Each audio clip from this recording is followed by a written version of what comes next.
सभी राष्ट्रवादियों का स्वागत है पॉलिटिकल बज़ में। दोस्तों, आपको और आपके पूरे परिवार को महानवमी की बहुत बहुत शुभकामनाएं। दोस्तों, पी चिदंबरम जी ने एक बहुत बड़ा खुलासा किया है एबीपी न्यूज चैनल को एक इंटरव्यू देते हुए, जिसके बाद में कांग्रेस पार्टी मुंह दिखाने लायक नहीं रही।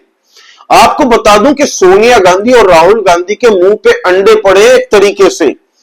आप सोचिए कितनी ऑडेसिटी है इन लोगों के बीच में कि ये लोग ऑपरेशन सिंदूर पे सवाल उठाते हैं। बेशर्मी देखिए इनकी। हमारे सेना जो हमारी फोर्सेस हैं उनके शौर्यों पे सवाल उठाती है सिर्फ और सिर्फ प्रधानमंत्री बनने की महत्वाकांक्षा के लिए। भारत विरोधी बयान देते हैं इनके नेता लोग। इस हद तक गिर चुकी है कांग्रेस। अब पी चिदंबरम जी के इस खुलासे के बाद में कांग्रेस पार्टी की बोलती बंद हो चुकी है। क्या खुलासा किया है पी चिदंबरम जी ने, इस पर हम चर्चा करेंगे। आप प्लीज लाइक कर दीजिए इस वीडियो को, please subscribe to this channel. दोस्तों, एबीपी टीवी को एक्सक्लूसिव इंटरव्यू देते हुए पी चिदंबरम जी से जब सवाल पूछा गया कि 26/11 आतंकी हमले के बाद में भारत ने क्यों कोई एक्शन नहीं लिया पाकिस्तान के ऊपर में, तब उन्होंने बताया कि जब मैं होम मिनिस्टर बना था तब मेरी बहुत ही इच्छा थी एक्शन लेने की। फिर मैंने उस वक्त के प्रधानमंत्री मनमोहन सिंह जी से बात की इस बारे में, तो उन्होंने मना कर दिया एक तरीके से। फिर मनमोहन सिंह जी ने बात की to the person who mattered most. इसका मतलब कौन है? Who mattered most for Manmohan Singh ji and Congress? Sonia Gandhi.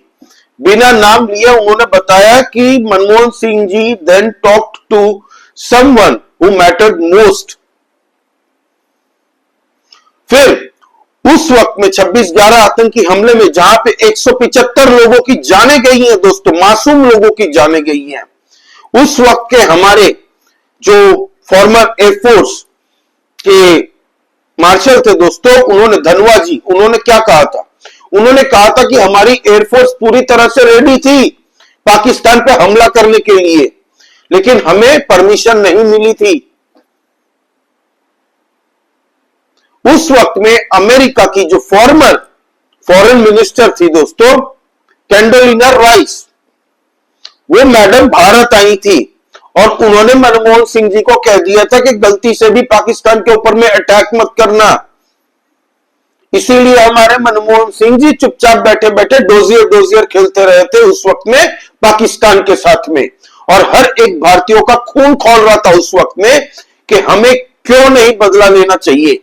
यह बताए कांग्रेस की सरकार। और इनकी बेशर्मी यहीं तक नहीं रुकी थी। इसके बाद में पाकिस्तान के अंदर में फंडिंग भी ये लोग करते थे, पैसे देते थे पाकिस्तान को। भाई, एक दो बार फ्लड में पैसे दे दिए, एक दो बार ऐवी अच्छी एक रेपुटेशन के लिए कि चलो ठीक है हमारा पड़ोसी है, दे देते हैं ताकि कोई आतंकी हमला ना करे। फिर इनके साथ में ट्रेड भी फ्री कर दिया था, याद है ना आपको? पाकिस्तान के साथ में स्पेशल प्रिविलेज्ड बिजनेस करता था पाकिस्तान हमारे साथ में, जो मोदी जी की सरकार बनते ही उसको खत्म कर दिया था। अब दोस्तों बात करते हैं कि ये राहुल गांधी जो ऑपरेशन सिंदूर पे बार बार सवाल उठाते हैं, इनको कुछ पता नहीं होता। ये 20 साल से राजनीति बस इसीलिए कर रहे हैं क्योंकि उनको बता दिया यहां से आप चुनाव लड़िए, आप गांधी परिवार के आदमी हैं, 140 करोड़ देशवासी आपकी गुलाम है, आप यहां से चुनाव जीत के आप सांसद बन जाइए। इनको ना कैसे चुनाव होते हैं कुछ पता होता है। भारत में कहीं पे भी चुनाव होता है, बिहार में चुनाव है, भाई साहब विदेश यात्रा कर रहे हैं इस वक्त में। अभी थोड़े दिन पहले मलेशिया चले गए थे। भाई, विदेश में क्या काम होता है इनका? और राहुल गांधी जी ऑपरेशन सिंदूर पर सवाल उठाते हैं कि बताओ कितने रफाल हमारे गिरे। ये तो वही बात होगी एशिया कप फाइनल में इंडिया पाकिस्तान मैच में, जब इंडिया के 5 विकेट गिरे थे, उसके बाद में इंडिया ने जीत दर्ज की, 5 विकेट से इंडिया जीती थी। तो राहुल गांधी को अगर बोल दिया ना कि आप क्रिटिसाइज करो टीम इंडिया को, तो वो सीधा बोलते कि 5 विकेट हमारे क्यों गिरे, क्यों हम 10 विकेट से नहीं जीते। ये तो वही लॉजिक है राहुल गांधी जी का। आज की डेट में कांग्रेस 2 बेड़ों में बढ़ गई है। एक शशि थरूर, मनीष तिवारी, पी चिदंबरम जैसे लोग हैं दोस्तों, और दूसरी जगह पे राहुल गांधी और सोनिया गांधी और उनके एडवाइजर, 4-5 चाटुकार एडवाइजर्स, जो सत्ता पाने के मुंह में देश विरोधी बयान देते हैं, हमारी आर्मी, सेना, फौज पे, सेना की शौर्य पे सवाल उठाते हैं, जिनको पाकिस्तानी न्यूज चैनल्स दिन भर टीवी में प्रेस करते हैं, उनकी बाइटिंग सुनाते रहते हैं अपने न्यूज चैनल्स पे। और कुछ दिन पहले तो शाहिद अफरीदी ने खुद कहा था कि राहुल गांधी होना चाहिए प्रधानमंत्री भारत का, क्योंकि जब तक वो प्रधानमंत्री नहीं बनेंगे तब तक इंडिया और पाकिस्तान के रिलेशन नहीं सुधरेंगे। राहुल गांधी एक विजनरी है, वो अपने नेबर्स को प्यार से देखते हैं, पाकिस्तान के लिए भी उनकी सिंपैथी है। और आपने देखा है कि इस तरीके से उनके मणिशंकर अय्यर पाकिस्तान में जाते हैं और कहते हैं कि आप इन्हें हटाइए, हमें ले आइए। इनके गौरव गोगोई खुद पाकिस्तान गए हुए हैं, उनकी वाइफ गौरव गोगोई की, जो असम के अंदर में कांग्रेस पार्टी के राहुल गांधी के बाद में दूसरे नंबर के अगर कोई नेता है ना हमारी संसद के अंदर में, तो वो है गौरव गोगोई। हेमंत बिश्व शर्मा जी ने भी कहा कि ये तो चले गए थे भाई पाकिस्तान, वाघा बॉर्डर से गए थे ताकि किसी को पता भी ना चले। तो ये साठगांठ क्या है इनकी पाकिस्तानियों के साथ में? क्या पाकिस्तानियों के पास में इनकी कोई खुफिया वीडियो है, एमएमएस है इनका, क्या है? क्यों इतना दबते हैं? इसका रीजन बहुत सीधा है। इसका रीजन यह है दोस्तों कि कांग्रेस पार्टी के वक्त में जब उनकी सत्ता थी सेंट्रल गवर्नमेंट में, तो बेंगलोर हो, पटना हो, वाराणसी हो, जयपुर हो, अहमदाबाद हो, हर जगह पे बम ब्लास्ट होते थे। वो तो बढ़िया था कि गुजरात के अंदर में मोदी जी थे वहां पे, इसलिए उनकी वहां पे एजेंसीज एकदम सक्रिय थी। लेकिन बड़े बड़े शहरों के अंदर में हर आए दिन हमें सुनने को मिलता था कहीं पर बम ब्लास्ट हो गया, मंदिर के सामने, रेलवे स्टेशन में, बस स्टॉप में, कहीं पे पब्लिक प्लेसेस में। ये तो कांग्रेस का हाल था। नॉर्थ ईस्ट रीजन को अनाथ बना के छोड़ दिया था। और इनकी ऑडेसिटी देखिए, नरेंद्र सरेंडर की बातें करते हैं। ये सरेंडर तो तुम्हारे परिवार ने किया है। मुझे कांग्रेस पार्टी में सबसे ज्यादा गुस्सा अगर किसी से आता है ना दोस्तों, तो ये गांधी परिवार से है। ये कांग्रेस पार्टी इनकी बपौती नहीं थी। कांग्रेस पार्टी जब बनी थी, अंग्रेजों ने बनाई थी। आजादी के बाद में नेहरू ने क्या किया, इस कांग्रेस पार्टी के अंदर में अलग अलग राज्यों से बड़े बड़े लीडर्स थे, बड़े बड़े लीडर्स थे। बाबा भीमराव अंबेडकर जी से ले लीजिए, और कई ऐसे नेता थे बड़े बड़े, सरदार वल्लभ भाई पटेल रहे हैं। लेकिन इन्होंने क्या किया, कांग्रेस को पूरी तरह से अपनी पार्टी में, अपनी फैमिली में झोंक दिया कि अब कांग्रेस पार्टी मतलब गांधी परिवार। कांग्रेस पार्टी सबकी हुआ करती थी, किसी परिवार की नहीं हुआ करती थी। चाचा नेहरू ने हाईजैक करके उसके बाद में सोचा कि किसको बनाया जाए, लाल बहादुर शास्त्री को बनाया जाए या मोरारजी देसाई को बनाया जाए। तब इन्होंने देखा कि मोरारजी देसाई की बहुत महत्वाकांक्षा है, इसीलिए इन्होंने लाल बहादुर शास्त्री जी को बनाया। इंदिरा गांधी को वो बर्दाश्त नहीं था कि लाल बहादुर शास्त्री जो नेहरू जी के अंडर में काम करते थे वो नेहरू जी के बंगले में रहे, इसीलिए उसको म्यूजियम में तब्दील कर दिया गया। और फिर हमें सबको पता कैसे लाल बहादुर शास्त्री जी की मौत हुई और इंदिरा गांधी आई, वो सबको ही पता है। तो इन लोगों ने हाईजैक कर लिया। इन लोगों को लगता है 140 करोड़ लोग देशवासी इनके गुलाम है, बपौती है इनकी देश, भारत देश इनकी बपौती है। एक चाय वाला कैसे प्रधानमंत्री बन सकता है? और एक तबका जो कांग्रेस का है वो कांग्रेसी आइडियोलॉजी वाला है, जो पुरानी आइडियोलॉजी कांग्रेस की थी एकदम अंग्रेजों के दौर से, वही आइडियोलॉजी पे चल रही है। और जबकि ये वाली जो आइडियोलॉजी है राहुल गांधी की, वो पूरी लेफ्ट से भी अल्ट्रा लेफ्ट हो चुकी है। बेशर्मी देखिए इनकी, नरेंद्र सरेंडर, और इनको लगता बहुत ही बड़ी इंटेलेक्चुअल जैसी बातें कर दी है। विदेश यात्रा करते हैं, डीप स्टेट के ये पैसे से पलते वाले, जॉर्ज सोरोस की पैसे से पलने वाली ये पार्टी जो भारत में हिंसा लगाने पे उतर चुकी है, जनजी को भड़काने में उतर चुकी है, भारत विरोधी गतिविधि करती है, ब्रिटिश पासपोर्ट होल्डर है Rahul Gandhi, national Herald scam में इनके ऊपर में मुकदमे चल रहे हैं, दोनों मां बेटे बेल पे बाहर हैं, और ये हमारे सेना के शौर्य पे सवाल उठाते हैं। जबकि 26/11 में कोंडोलिना राइस जब आई थी भारत में, तब उन्होंने मनमोहन सिंह को कह दिया था गलती से भी हमला मत कर देना पाकिस्तान पे। तो मनमोहन सिंह जी ने कहा नहीं नहीं, हम एंगेज करेंगे, बातें करेंगे पाकिस्तान पे, कोई फायदा नहीं है अटैक करके, तो एक काम करते हैं, डिप्लोमेसी शुरू करते हैं पाकिस्तान के साथ में, एक रिलेशन बांध के रखते हैं, तो हो सकता है कि वो हमला ना करे। पहले हमारी फौजी और भाइयों को एक गोली भी चलाने से पहले परमिशन लेनी पड़ती थी। आज की डेट में ना हमारे फौजी नल्ली चेक करने के लिए दाग देता है वहां पे, यह डिफरेंस है। भारत की सिक्योरिटी देखिए, नक्सल को पूरी तरह से खत्म कर दिया। नक्सलवाद पे मैं वीडियो एक बनाऊंगा कि कल सीपीआईएम जो लेफ्ट पार्टी है, उनके एक बहुत बड़े नेता डी राजा, उन्होंने क्या कहा नक्सलियों को लेके।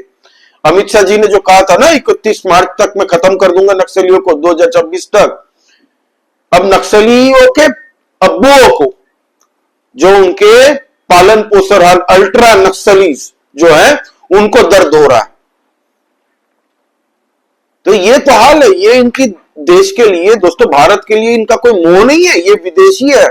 सोनिया गांधी जी का रूट आपको पता कहां से, इटाली से, और राहुल गांधी जी के ऊपर में आरोप लग रहे हैं कि भाई ये ब्रिटिश पासपोर्ट होल्डर है, और बहुत जल्द अभी सबूत भी आ चुके हैं सेंट्रल गवर्नमेंट के पास में। और अभी भारत को जो हिंसा की आग में झोंकने के लिए भाई साहब फिर से निकल गए विदेश यात्रा पे। अभी गए थे मलेशिया में, लंकावी आइलैंड में, तो उसके बाद में जेंजी के नाम पे जो चूरन बेचने की कोशिश की गई वो चला नहीं। फिर से इनकी टूल किट, इनका इकोसिस्टम पूरी तरह से तहस नहस होकर रहेगा, क्योंकि अब अमित शाह जी खुद इसको हैंडल कर रहे हैं। अब पी चिदंबरम के इस खुलासे के बाद में कांग्रेस पार्टी का क्या स्टैंड है, क्या स्टांस है भारत को लेके, ये क्लियर हो चुका है।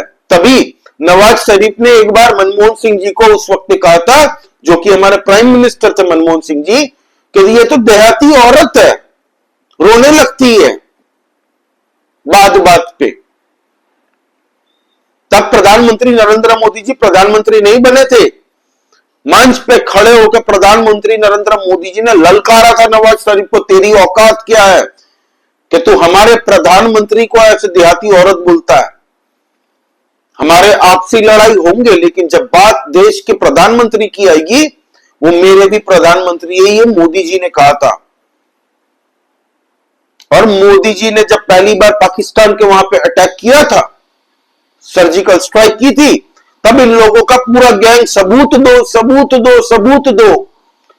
जब दूसरी बार किया तब सबूत मिले, और तीसरी बार जब किया ऑपरेशन सिंदूर, तो पाकिस्तानी खुद वीडियो पोस्ट कर रहे थे, सबूत दे रहे थे सोशल मीडिया में, तो इनके पास में कुछ बचा नहीं। तो बेशर्मी देखिए इनकी, बेशर्म लोग सवाल पूछ रहे थे, बताओ कितने रफाल हमारे गिरे।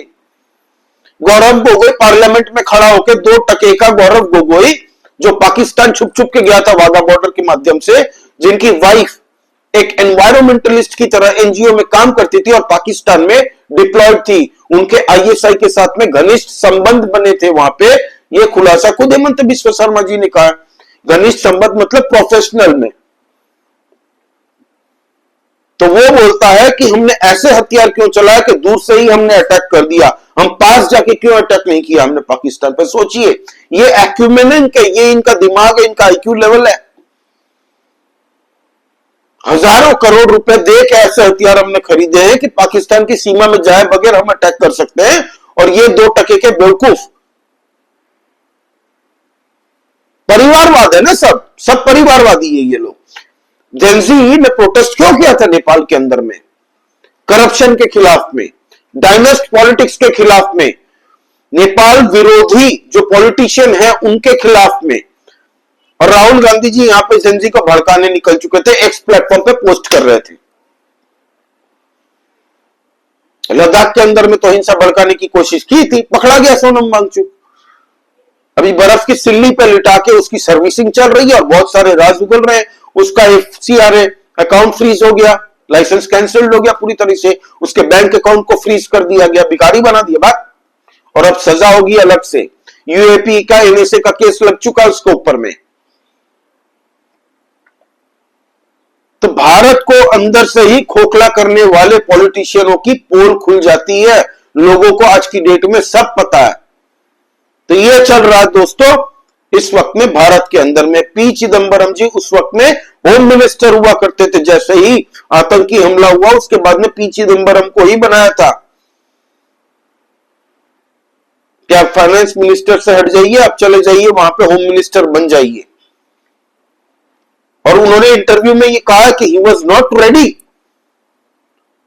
उन्होंने ये सोचा था कि पाकिस्तान के ऊपर में अटैक करेंगे, जवाब देंगे, लेकिन उनको रोक लिया गया मनमोहन सिंह जी के द्वारा, ये कहते हुए कि हमें हमला करके कोई फायदा नहीं मिलेगा, तो चलो एक बैकडोर डिप्लोमेसी फिर से शुरू करो। And P. Chidambaram has said in his interview that प्रधानमंत्री मनमोहन सिंह जी ने उनको बताया he talked to someone who mattered most that time, मतलब सोनिया गांधी। तो ये खुलासा है दोस्तों। आपका इस बारे में क्या कहना है प्लीज आप कमेंट करके बताइए, लाइक कीजिए इस वीडियो को, please subscribe to this channel. जय श्री राम सभी सनातनी और राष्ट्रवादी भाइयों को, जय हिंद, वंदे मातरम और महानवमी की आप लोगों को फिर से शुभकामनाएं।